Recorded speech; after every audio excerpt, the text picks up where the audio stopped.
감당하게 하셨습니다. 그런데 이 이스라엘 백성이 400년 동안 저 애굽이라는 나라에서 종살이를 하게 되었습니다. 그리고 하나님께서는 모세라는 훌륭한 지도자를 통해서 그 백성들을 그 애굽 땅에서 구원해 주셨습니다. 그리고 그들이 하나님이 약속하신 땅, 젖과 꿀이 흐르는 땅으로 바로 가게 하지 않았습니다. 중간에 광야라는 길을 지나가게 하셨는데 그 광야라는 길에서 하나님께서는 이 이스라엘 백성들을 40년 동안이나 훈련을 시키셨습니다. 40년 동안 훈련시킨 이유는 하나님을 경외하는 신앙을 더 단단하게 다지기 위해서 그랬어요. 왜냐하면 가나안 땅에 들어가게 되면 가나안에는 수많은 혼합 종교가 거기에 있었습니다. 그렇기 때문에 우리 인간의 안에 있는 이 죄성 때문에 잘못하게 되면 이방 종교에게 빠져가기 때문에 오직 하나님만 섬기기 위해서 이 가나안이라는 광야라는 훈련 기간을 하나님이 허락하신 것입니다. 그런데 여러분, 이 훈련 기간 동안에 하나님은 그 훈련하는 기간 동안에 우리는 두 가지 중요한 기준을 세워주셨습니다.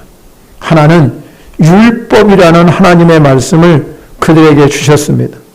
이 율법은 이스라엘 백성들이 지켜야 할 언약의 말씀입니다. 하나님의 백성이 언약 백성이기 때문에 언약 백성이라는 것은 내 자녀다, 내 백성이라는 뜻입니다. 그래서 이 언약 백성으로 이 땅에 살아갈 때 삶의 기준이 분명해야 되나, 하나님이 원하는 방법으로 이들이 살기를 원했다는 겁니다. 다른 하나는 성막이라는 이 성막을 짓게 하셨습니다. 이 성막을 짓는데 모세에게 명령하셨으면 내가 보여주는 그 모양대로 지으라는 거, 다르게 짓지 말고 내 생각대로 지는 것이 아니라 하나님이 원하는 방법으로 지으라는 것입니다. 성막을 왜 지어야 하겠습니까? 바로 거기는 하나님이 임재하는 곳이고 이스라엘 백성들, 언약 백성이기 때문에 하나님과 만나서 예배하는 장소가 바로 성막이에요.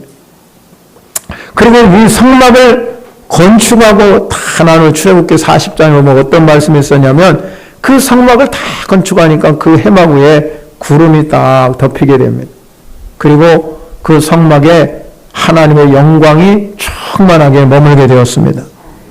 그리고 모세가 그 해막에 들어갈 수가 없어서 여러분, 이 구름이 해막 위에 덮이고 여호와 영광이 쫙 충만한 것을 모두가 보았습니다.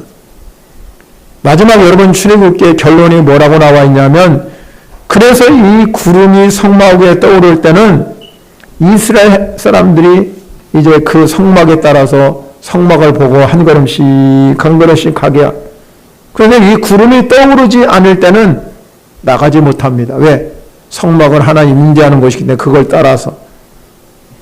그런데 늘 이 성막에는 낮에는 여호와의 구름, 이렇게 여러분 광야라는 곳은 사막지대이기 때문에 구름이 없으면 태양빛이 너무 지죠. 그러니까는 낮에는 구름이 그들을 덮어주시고 밤에는 또 춥잖아요. 그러니까 불이 그 구름 가운데 있게 되는 것이죠. 그래서 온 이스라엘 백성들은 중심이 어디냐면 성막 중심이에요. 성막. 이스라엘 백성들의 행진하는 길에 그들의 눈으로 성막이 가는 것을 보여주셨습니다. 그런데 여러분, 그렇게 성막이 중요한 곳인데 성막을 건축하기 위해서는 일꾼이 필요했던 것입니다. 하나님께서는 항상 어느 곳에든지 준비된 사람을 통해서 일하는 줄 믿으시기 바랍니다. 여러분, 마찬가지로 우리 교회도 마찬가지입니다. 하나님은 준비된 일꾼을 통해서 하나님의 일을 하나님의 방법으로 하나님의 때에 역사하는 줄 믿으시기 바랍니다. 오늘 본문 여러분 30절에 보면, 35장 30절에 보면 하나님이 일꾼을 선택할 때 부사레라는 사람을 지명해서 그를 불렀다고 그랬습니다. 여러분, 부살레라는 사람을 지명하여 부른 이유가 뭐냐면 그에게 특별한 사명을 부여, 성막을 만드는 이 사명을 부여하기 위해서 부살레를 하나님이 지명했다. 하나님이 친히 그를 택해서 일하게 하셨다는 것입니다. 여러분, 오늘날도 하나님께서 하나님의 나라와 교회를 위해서 사람을 친히 택하여서 세우셔서 그들을 통해서 일하게 하는 줄 믿으시기 바랍니다. 오늘날은 구약시대, 지금 여러분이 읽은 이 출애굽기에 나온 구약시대와 같이 하나님이 우리에게 직접 우리를 선택하는 건 아니지만 지금은 하나님께서 지금은 성령님을 통해서 각 사람에게 여러분 마음 가운데 성령님이 역사하게 하셔서 하나님의 일을 감당할 수 있는 자로 부르시는 줄 믿으시기 바랍니다. 이것을 우리는 다른 말로 뭐라고 하냐면 소명이라고 말해요. 소명. 그런 특별한 소명으로 부름받은 여러분에게는 사도 바울이 뭐라고, 우리에게는 각자 직분이 있고 은사가 있다는 것입니다. 여러분에게 각자에 맡겨준 직분, 은사, 재능 이런 것들을 다 주셨습니다. 그런 직분과 은사와 재능을 가지고 하나님의 사역을 하게 하신다. 이 하나님의 사역을 하는 데 있어서 가장 중요한 도구는 뭐냐면 성령님의 역사이십니다. 성령님이 하시는 거예요.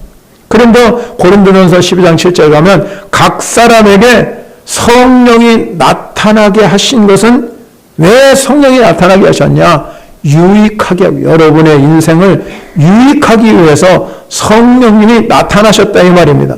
그러므로 하나님께서 여러분이 필요하기 때문에 오늘 이 자리에 불러주신 줄 믿으시기 바랍니다. 그리고 우리는 각자에게 맡겨준 직분과 또 우리에게 맡겨준 은사와 우리에게 맡겨준 재능과 우리에게 맡겨준 물질을 가지고 하나님의 영광을 위해서 쓰임받는 성도 여러분이 되시기를 바랍니다. 여러분, 하나님께서는 이 성령의 역사를 통해서 일해 가실 때마다 하나님은 우리를 불러주시는 성령의 감동. 그럴 때 여러분, 내가 준비된 사람은 하나님, 내가 여기 있습니다.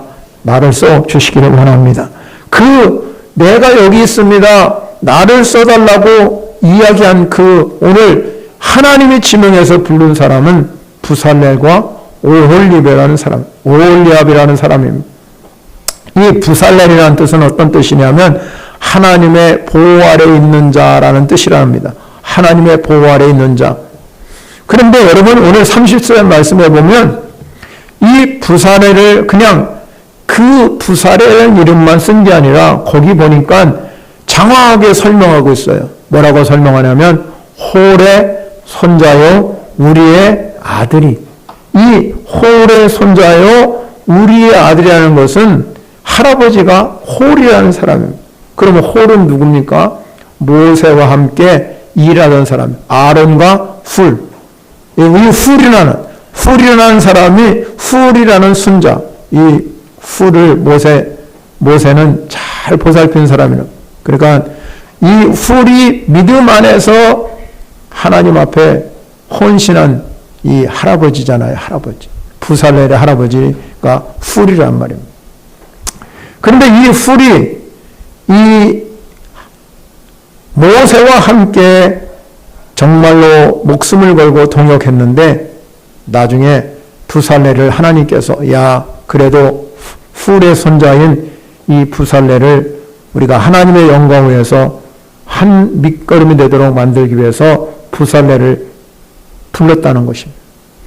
여러분, 그렇습니다. 이 조상의 믿음, 하나님께 대한 헌신, 그것이 바로 이 후손들에게 하나님의 축복을 가져오는 근원이 되는 줄 믿으시기 바랍니다. 여러분, 헌신의 밑거름은 우리의 후손들에게, 자녀들에게 하나님의 축복의 통로로 쓰임받게 하는 분이 바로 하나님이십니다.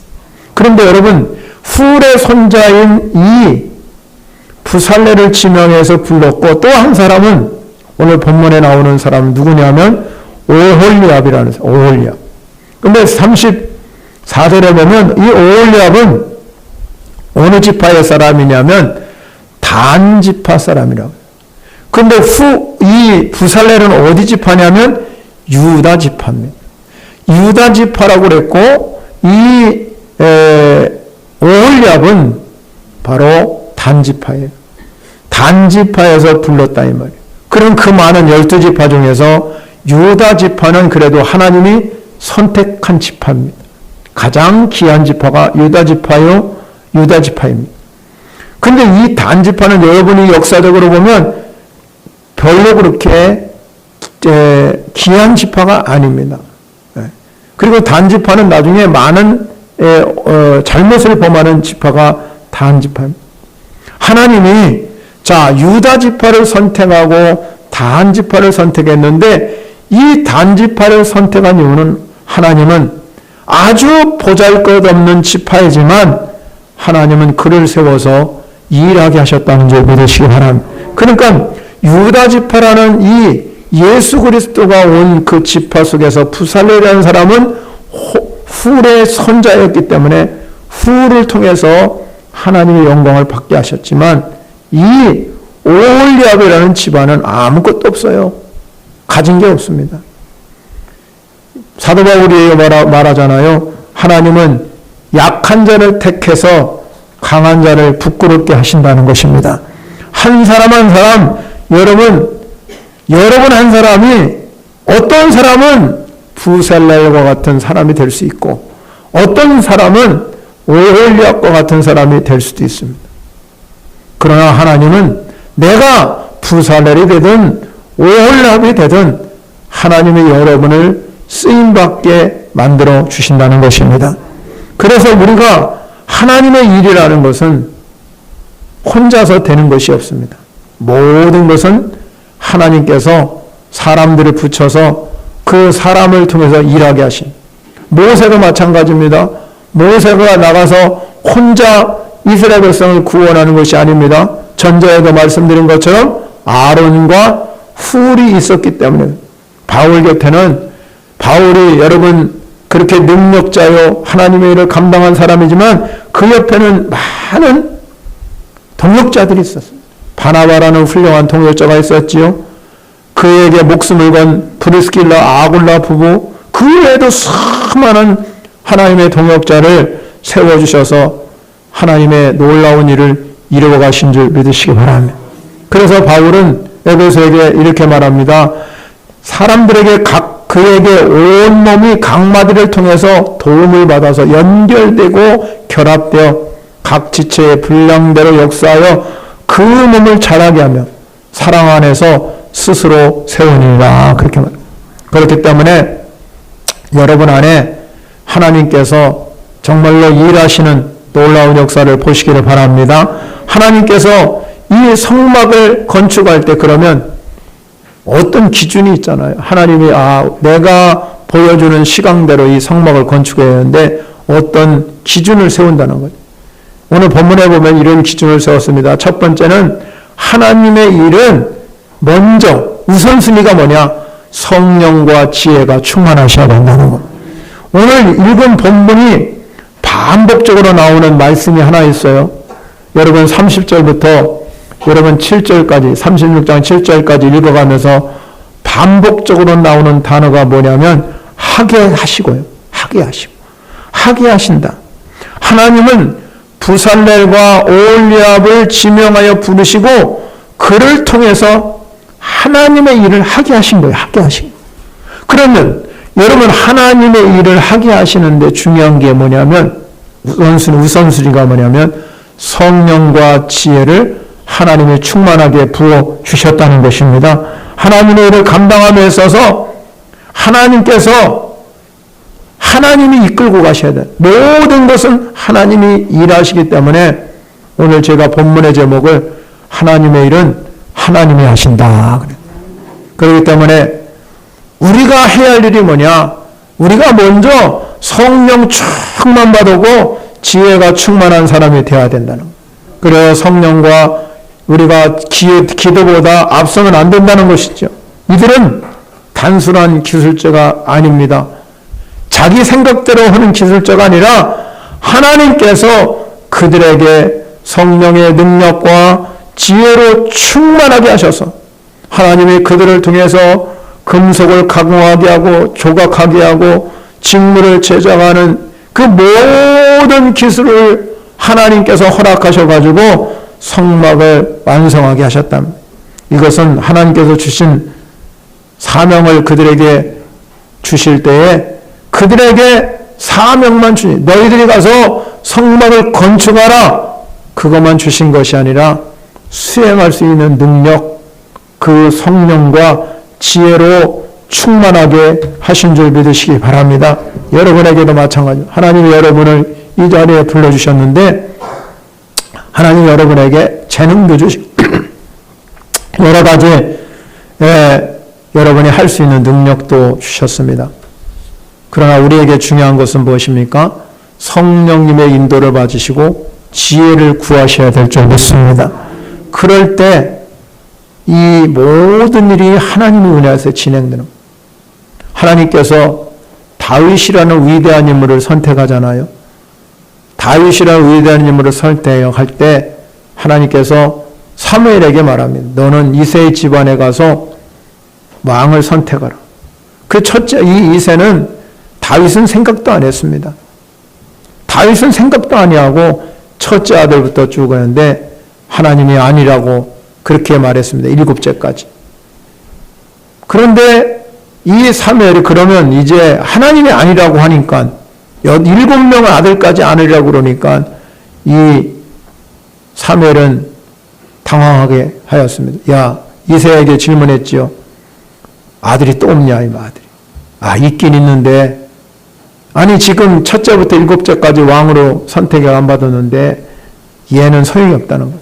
그래서 걔는 어디로 보냈냐면, 목동으로 보냈습니다. 양떼를 지키도록 그렇게. 그 사람을 보내서 그를 데리고 왔습니다. 하나님께서 사무엘에게 말했습니다. 그 아이가 왕이 될 것이다. 그런데 여러분, 그 사무엘이 그에게 기름을 부었어요. 기름을 부을 때 성경이 이렇게 이루어요. 다윗이 기름을 붓는 그 순간에 여호와의 영에 크게 감동되니라. 여호와의 영에 크게 감동. 그 다윗은 그때 하나님의 영을 받고 지혜를 받은 것입니다. 그래서 하나님의 일을 감당하게 하셨고, 그래서 다윗은 하나님이 가장 복된 사람으로 만들어 주셨습니다. 사랑하는 성도 여러분, 하나님의 일을 할 때는 우선순위가 분명해요. 여러분에게 성령과 지혜가 충만하시기를 바랍니다. 초대교회가 여러분 부흥하고 성장하고 많은 성도들이 몰려들어서 이 사도들이 도저히 자기의 사역을 감당할 수가 없었습니다. 그래서 집사님들을 선택했지요. 사도행전 1장 3절에 가면 집사를 선택하는데 아무나 뭐 얼굴 잘생긴 사람에 갖다가 선택하는 거 아니고 돈 많은 사람 선택하는 거 아니고 권력 많은 사람 선택하는 뭔 기준이 있어야 될 거 아닙니까? 성경에 보면 그렇게 말합니다. 성령과 지혜가 충만하며 칭찬받는 사람. 성령과 지혜가 충만하고 칭찬받는 사람 7을 택하라고 해요. 기준을 분명히 세웠어요. 성령과 지혜가 충만하고 칭찬받는 사람. 여러분 그렇습니다. 하나님이 여러분에게 하나님의 일을 맡길 때 우선적으로 해야 할 일이 성령 충만함과 지혜가 충만함을 받기를 바랍니다. 그럴 때 우리는 하나님의 일을 잘 감당할 수 있습니다. 그래서 사도 바울은 늘 기도할 때마다 기도하는 그 제목이 하나 있었습니다. 그게 뭐냐면 하나님 나에게 지혜와 계시의 영으로 충만하게. 지혜와 계시의 영으로 충만해야 하나님께 쓰임받는 거예요. 여러분 성령의 9가지 은사 중에서 제일 먼저 은사가 뭐냐면 신의 은사도 아니고 방언의 은사도 아니고 예언의 은사도 아니에요. 제일 먼저 사도 바울이 쓴 게 뭐예요? 지혜의 은사예요. 지혜의 은사. 제일 1번에다가 지혜의 은사를 이 성령의 9가지 은사 중에 제일 먼저 썼어요. 그만큼 지혜가 중요하다는 거잖아요. 성령 받고 지혜를 받을 때 여러분이 주의 사역을 잘 감당할 수 있는 줄 믿으시기 바랍니다. 두 번째 중요한 것이 뭐냐면 하나님의 일이라는 것은 오늘 성경에 보면 모두가 함께하는 거예요. 하나님의 일꾼을 세우시고 일하실 때 하나님이 특별히 부살렐이라는 사람, 오홀리압이라는 사람을 두 사람을 불렀지만 36장 1절에 가면 마음이 지혜로운 사람 곧 여호와께서 지혜와 총명을 부으사 성소에 쓸 모든 일을 할 줄 알게 하는 자들은 모두 함께 어떻게 했어요? 부르셨다고. 모두 함께, 여기 함께라는 단어를 주목해 보시기 바랍니다. 교회라는 것은 하나님의 주님이 세운 교회잖아요. 주님의 몸된 교회예요. 그렇기 때문에 교회는 혼자서 일하는 것이 아니에요. 교회는 모두 함께. 왜? 주님의 몸이기 때문에. 여러분은 지체잖아요. 그러면 여러분 지체라는 뜻은 뭐냐면 지체는 몸에 붙어 있어야 지체지 몸에서 떨어져 버리면 여러분이 아무리 소중하게 생각하는 지체라도 그건 아무 소용이 없어요. 쓸모가 없는 것이 되고 말아요. 하나님의 일에 있어서 주님의 몸된 교회를 세우는데 여기 있는 모든 성도 여러분이 나는 주님의 몸된 교회의 지체다. 그 믿음이 있어지기를 바랍니다. 그러면 하나님이 일하실 때 혼자 일하게 하시지 아니하고 모두가 다 한마음 한뜻 되어서 함께 일하는 거예요. 부살렐에게는 오홀리압이라는 사람이 필요하고 오홀리압이라는 사람은 부살렐에게 필요하지요. 그리고 부살렐과 오홀리압이라는 사람은 둘이만 하는 게 아니라 우리는 너무 지혜로워서 재능이 많아서 우리는 물질이 많아서 그래서 하는 것이 아니라 많은 협력하는 동역자가 필요했고 동역자 뒤에서 수많은 사람들의 기도와 헌신이 필요했어요. 그러니까 하나님의 일을 이뤄가는 줄 믿으시기 바랍니다. 하나님께서는 서로 협력하여 선을 이루게 하시는 분이 하나님이시에요. 여기 있는 여러분 한 사람 한 사람 귀하지 않은 사람이 없어요. 다 여러분 하나님이 존귀한 존재로 세워주신 줄 믿으시기 바랍니다. 그러니까 우리는 주님의 몸된 교회 지체, 여러분 마찬가지잖아요. 머리끝부터 발끝까지 여러분의 몸 하나하나가 소중하지 않은 것이 어디 있습니까? 여러분의 몸에 소중하지 않은 것 하나도 없습니다. 그런데 여러분, 우리 그리스도인들도 마찬가지. 주님의 몸된 교회에 지체로 세워주셨다면 소중하지 않은 분 한 사람도 없다 이 말이에요. 다 소중한 줄 믿으시기 바랍니다. 나 같은 사람은 소중하지 않다 이렇게 생각하면 안 됩니다. 그래서 바울이 고린도 교회에게 편지를 쓰면서 뭐냐면 그 교회는 굉장히 분열이 많은 교회였어요. 그런데 바울이 말했어요. 바울 나는 그 고린도 교회의 복음을 심었다. 아볼로는 어떤 사람이었냐면 물을 주는 사람이었다. 그러니까 여러분 어떤 사람은 바울을 추종하고 어떤 사람은 아볼로, 어떤 사람은 베드로 이렇게 추종하는 사람이 많았어요. 그러니까 나는 여기에다가 복음을 심은 것 뿐이고 아볼로는 와가지고 너희들을 물을 준 거는 잘하게 하셨. 그런데 그렇게 한 거는 그렇게 했지만 잘하게 하시는 하나님이시라는 거죠. 하나님. 그러니까 신문이도 물주인이도 아무것도 아니지만 오직 잘하게 하시는 분은 하나님이시다. 신문이와 물주인은 한 가지지만 이 신문이 물주인이 조금 다를 수 있죠. 사역은 다를 수 있죠. 재능이 다르기 때문에 각자의 재능이 차이가 있잖아요. 그러나 주님이 그렇게 말합니다. 각각 자기가 일한 대로 상을 받는 거예요. 내가 일한 대로 상 받는 거예요. 그러므로 우리가 각자에게 맡겨준 사명과 여러분 재능을 가지고 합력하여 선을 이루는 축복이 임하시기를 바랍니다. 협력하여 선을 이룰 때 하나님의 일은 하나님의 뜻대로 이루어지는 거예요. 성경에 보면 부살렐과 오홀리압이라는 사람 전에 뛰어난 재능을 가진 인물이 창세기에 등장합니다.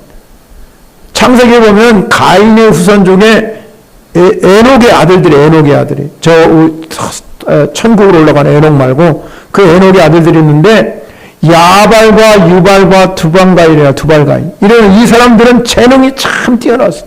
그래 재능이 얼마나 지혜가 좋은지 그 당시에 재능이 뛰어 수금도 만들고 퉁소를 만들어서 불게 했습니다. 그런데 이들은 그 수금과 퉁소를 만들어서 하나님을 찬양하는 데 쓴 게 아니라 세상에 방탕한 노래를 부르는 데 그걸 썼어요.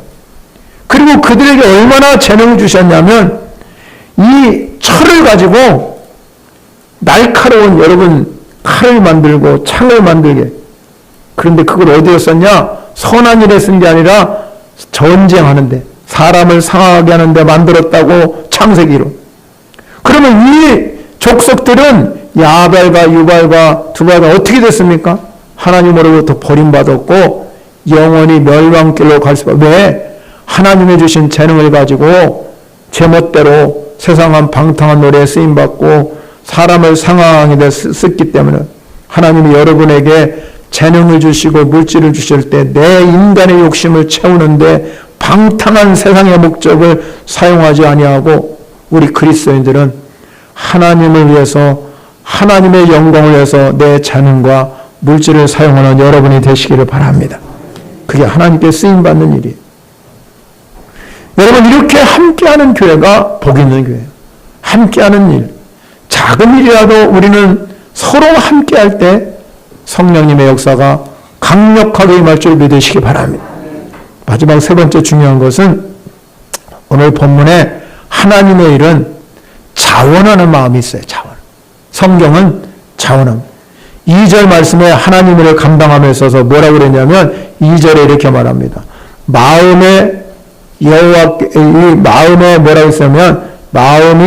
했냐면 마음에 원하는 모든 자를 부르며 끝에 가면 마음에 원하는 모든 자를 부르며 하나님이 여러분 우리가 모두가 협력할 때 어떤 사람 불러주냐면 마음에 원하는 사람을 불러. 마음에 원하는 사람을 부르실 때 하나님이 원하는 자를 부르셨다는 거예요. 하나님이 원하는 자, 마음이 원하는 자는 하나님이 원하는 자이기 때문에 여러분 오늘 여기 오신 여러분이 하나님이 원하는 자가 되시기를 바랍니다. 여러분 성막을 건축할 때 여러분 사람만 필요한 게 아니라 물질도 필요하잖아요. 그런데 3절 말씀에 보면 백성이 아침마다 자원한 예물을 연하여 가지고 왔는데 5절 말씀에 보면 백성이 너무 많이 가져오니까 여호와께서 명령하신 예 쓱에 남음이 있나이다. 모세는 그만 가져올 정도로 넉넉하게 하나님을 채워줘. 사랑하는 성도 여러분, 하나님의 일은 하나님이 하십니다. 그게 우리의 목표예요. 하나님의 성막을 짓는다는 사실로 인해서 이들이 얼마나 감격했겠습니까? 되도록이면 많은 것을 드리려고 노력했어요. 물론 이들이 그렇게 할 수 있는 것은 하나님이 그들의 마음을 감동시킨 결과였겠지요. 그러나 여러분 결과가 뭐냐면 하나님이 역사하시니까 모든 것이 다 풍성한 열매로 맺어지더라 이 말이에요. 여러분 오늘날 여러분 많은 교회들이 그런 간증들이 많잖아요. 교회를 건축하면서 헌신하는 사람들에게 하나님의 풍성한 열매를 풍성한 축복을 허락하시는 것을 여러분이 많이 들었을 것입니다. 사랑하는 성도 여러분, 우리가 살아가면서 하나님이 일하심을 보시기를 바랍니다. 그것이 쉬워 보이는 일도 하나님의 역사하시면 실패. 여러분, 이거 쉬운 것 같은데, 내가 이거 하면 자신 있을 것 같은데. 그런데 해보면요, 하나님이 함께 하셔야 되는 거예요. 하나님이 함께 하지 않으면, 쉬워 보이는데, 이거 너무 쉬운 일인데, 그래도 실패할 때가 있다, 이 말이에요. 그러나 아무리 어렵고 불가능해 보여도 하나님이 역사하시면 전혀 예상치 않은 하나님의 방법, 놀라운 방법으로 풍성한 가운데 이루어지는 줄 믿으시기 바랍니다. 그런데 여러분, 성경은 우리에게 요구하는 것이 뭐냐? 하나님의 방법은 자원하는 마음이 자원하는 마음. 자원하는 마음. 여러분 예수 믿는 것은 자원하는 마음, 성령의 마음을 주셔야 돼요. 성령의 감동으로 자원하는 마음이 여러분 안에 일어나시기를 축원합니다. 바울이 예루살렘 교회를 보면서 소식이 들었어요. 거기에 말이지 기근과 너무 어려우니까 이 바울이 예루살렘 교회에서 은혜를 받았잖아요. 은혜를 받았죠. 자기가 핍박한 교회이기도 되지만 은혜 받은 교회예요. 그러니까 여러분 이 바울이 다니면서 모금 운동을 시작한 거예요. 여러분 예루살렘 교회가 우리 모교회가 저렇게 어려움을 당하니까 우리가 적극적으로 헌금해서 도웁시다. 고린도후서에 보면요. 빌립보 교회를 중심으로 한 마게도냐 교회가 있었습니다.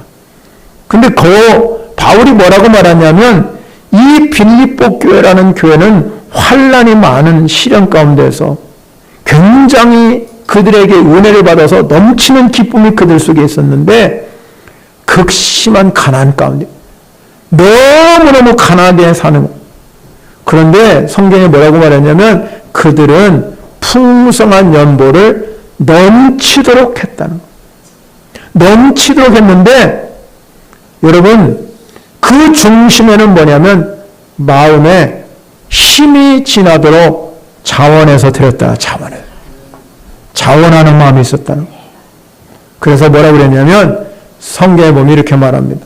하나님은 즐겨내는 자를 사랑하십니다. 인생을 살다 보면 우리가 그랬잖아요. 하나님의 원리는 뭐냐면 심은 대로 거두는 거예요. 여러분이 심은 대로, 여러분이 하는 대로, 행한 대로 하나님은 그곳에서 역사하는 겁니다. 모세가 성막을 건축하면서 오직 하나님이 명령하는 대로 그대로 일하셨습니다. 그러니까 하나님의 역사가 일어나고 모든 백성이 함께 한 사람도 예외 없이 함께 참여, 함께 자원한 마음을 주시고 물질도 드리게 하셔서 하나님은 거기에 위대한 하나님의 역사를 이루게 하신 줄 믿으시기 바랍니다. 여러분 우리도 마찬가지입니다. 여러분 우리가 이제 성전 건축을 하려고 여러분이 이제 헌신하려고 합니다. 저는 여러분에게 부탁드리고 싶습니다. 저는 강요하거나 억지로 하는 것을 원하지 않아요. 하나님이 하신다는 것을 저는 확실히 믿기 때문에 하나님의 일하심을 저는 확실히 믿습니다. 그러면 여러분 안에 오늘 말씀대로 우선순위가 뭐냐면 성령의 감동이 있어야 될 줄 믿으시기 바랍니다. 성령님이 일하시기를. 여러분 안에 성령님이 일하셔서 이 성령님께서 여러분의 마음을 만져주셔서 그래서 우리는 성전을 함께 지어져 가요. 함께 지어져. 여러분의 자원하는 마음을 통해서 함께 지어져 갈 때 하나님의 놀라운 일을 하나님이 일하게 하시고 그것을 통해서 하나님의 역사는 이 땅 위에 펼쳐질 것입니다. 사랑하는 성도 여러분, 믿음을 가지고 오늘 말씀을 통해서 여러분 안에 진정으로 하나님의 일은 하나님이 하신다. 여러분의 모든 인생의 주관자는 하나님이시다. 이 믿음이 여러분 속에 있어서 여러분의 하는 일도 마찬가지, 여러분의 인생 일도 마찬가지, 여러분의 삶, 내가 하는 것 같지만 하나님이 하신다. 여러분의 마음 가운데 이 마음을 꼭 가지시고 승리하는 축복자가 되시기를 축원합니다. 찬양하려고